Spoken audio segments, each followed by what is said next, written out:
चलो तो हम छिन्नक के कुछ भाग सीखते हैं, ठीक है ना। छिन्नक क्या कहलाता है कि एक शंकु का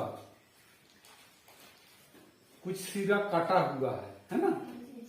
ये हमारे इस तरह से शंकु होता है, शंकु से हम एक सिरे को काट देते हैं तो हमारा क्या पोजीशन आ जाता है, तो हम समझ लेते हैं कि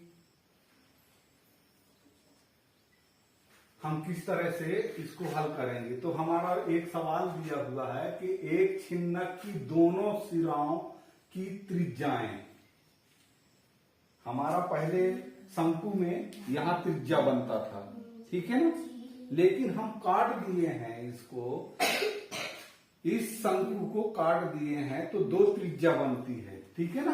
त्रिज्याएं क्रमशः कितने मीटर का है, 7 मीटर, 14 सेंटीमीटर तथा ऊंचाई इसकी क्या है, 8 सेंटीमीटर हो। तो इसका वक्र पृष्ठ जो ये इसका फोल्ड किया हुआ है, इसको हम पता करेंगे, ठीक है ना। तो हमारा वक्र पृष्ठ का सर्वप्रथम हमारा सूत्र क्या होता है वक्र पृष्ठ का, पाई कोष्टक R1 प्लस R2 कोष्टक, यहां क्या हो जाएगा, L का मतलब क्या होता है, तिर्यक भुजा, ठीक है ना। तो ये तिरछा भुजा है ना, इसकी लंबाई क्या है, हम यहां लिख देते हैं 8 सेंटीमीटर, और R1 का क्षेत्रफल हमारा कितना दिया हुआ है, 7 सेंटीमीटर, ठीक है ना। R2 का क्षेत्रफल क्या दिया हुआ है, 14 सेंटीमीटर, ये इसका आंकड़ा दिया हुआ है, ठीक है।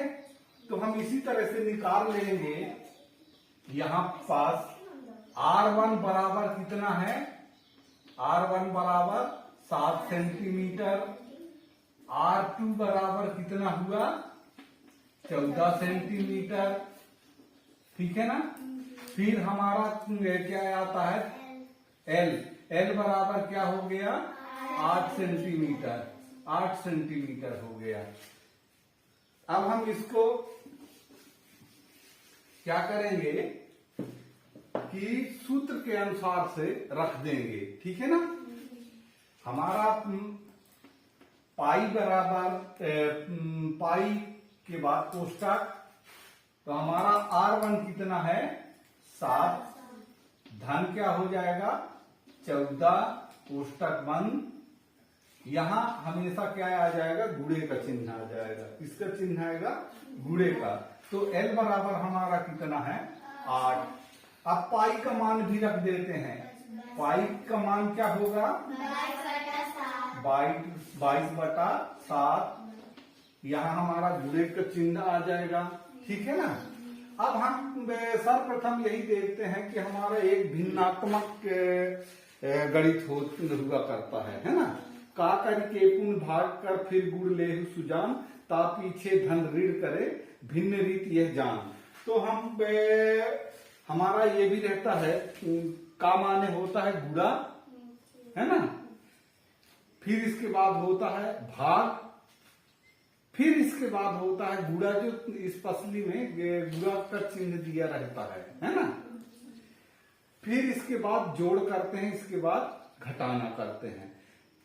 और एक चीज और रहता है इसमें, हमारा कोष्टक जो होता है, कोष्टक में कितने कोष्टक होते हैं, 3 कोष्टक। कौन कौन सा, छोटा कोष्टक, मंझला कोष्टक और बड़का कोष्टक। तो 3 प्रकार के कोष्टक होते हैं। तो सर्वप्रथम किसको किया जाता है, छोटा कोष्टक। यहाँ हमारा छोटा कोष्टक ही दिया है, तो हम सवाल करने के पहले जो हमारा दिया हुआ है, अंक दिए हुए हैं, तो कोष्टक को ही हम पहले करेंगे।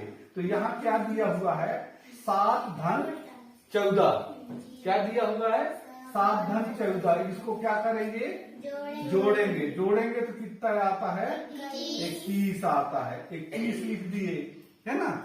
अब ये हमारा गुणा कर देंगे हमारी जो तिर्यक भुजा है ना, इस छिन्नक के तिर्यक भुजा की लंबाई कितनी है, 8 सेंटीमीटर, ठीक है ना। ये 8 रख दिए। अब ये देखते हैं कि इन ऊपर वाले संख्याओं में 7 से भाग जाने वाला कोई संख्या है क्या? जी। कौन सा है? 21। तो 7 के पहाड़ा हम पढ़ेंगे कितने बार? 3 बार। 3 बार हम 21 का 7 का पहाड़ा पढ़े तो हमारा ये 3 बार में कट जाता है ना, भाग चला जाता है। तो नीचे जो कोई ऐसा संख्या बचा? नहीं बचा है, तो हम सीधे सीधे इनके साथ गुणा कर देते हैं। गुणा करते हैं तो 22 गुणते 3 बराबर कितना हो गया? 66 हो गया, है ना, 66 हो गया। अब 66 में हम किसका गुणा करेंगे? 8 का। 8 का गुणा किए, 8 छन 48 की 8 हासिल आई 4, 8 छन 48 और 4 52, ये 52 आ गया। तो ये हमारा निकल क्या आ गया? वक्र पृष्ठ आ गया। ये हो जाएगा सेंटीमीटर वर्ग हो जाएगा, ठीक है ना। ये हमारा आंसर हो गया वक्र पृष्ठ का, ठीक है ना। तो इस तरह के सवाल को करने के लिए कोई ज्यादा मेहनत नहीं लगता, शायद है कि तुम लोग कर लेते हो, है ना।